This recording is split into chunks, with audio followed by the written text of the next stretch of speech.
नमस्कार मित्रांनो, सूत्रबद्ध अन्नदाता या चॅनलमध्ये आपल्या सर्वांचे मनपूर्वक स्वागत आहे. तुम्ही बघू शकता की काही दिवसापूर्वी मी तुम्हाला व्हिडिओ टाकले होते की तुरीचे नियोजन, त्यांची कटिंग, त्यांची लागवड, ही सर्व माहिती तुम्ही पाहिली.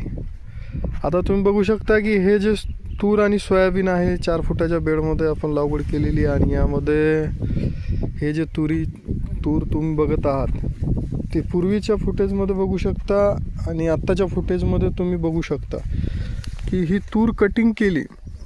हे तुरीचा शेंडा इथे हाणला होता, हे वाळलेला बघा. हे याच्यानंतर ही 10 दिवसात एवढी तुरीची वाढ झालेली आहे. या ठिकाणापासून इथून 1 2 3 4 आणि 5 पर्यंत. पण याला जे फुटवा आलेला आहे तुम्ही बघा, हे सिंगल झाड आहे आणि या सिंगल झाडाला तुम्ही बघू शकता कशा पद्धतीने फुटवे आलेले आहेत.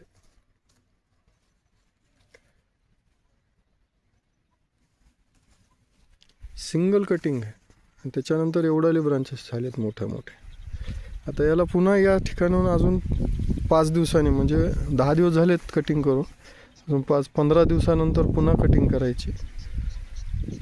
तर अशा पद्धतीनं उत्कृष्ट असा प्लॉट झालेला आहे. त्यानंतर तुम्ही सोयाबीन पण बघू शकता यामधलं. आणि या 4 फुटाच्या बेडवरती 3 लाईनची लागवड केली 6 इंचावरती. आणि हे फुटवा बघू शकता, याची चाप्या बघू शकता किती लागल्यात. या 3 लाईन आहेत. उत्कृष्ट पद्धतीनं प्रोजेक्ट आपला हा सक्सेसफुल ठरत आहे.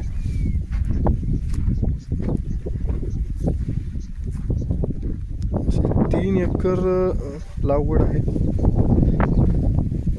टोकन यंत्राच्या साहाय्याने टोकन केलं होते.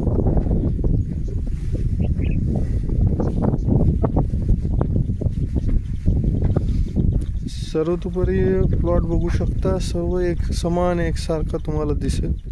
कारण कटिंग केली होती आणि कटिंगमुळे तूर पूर्ण एका हाईटवरती आहे.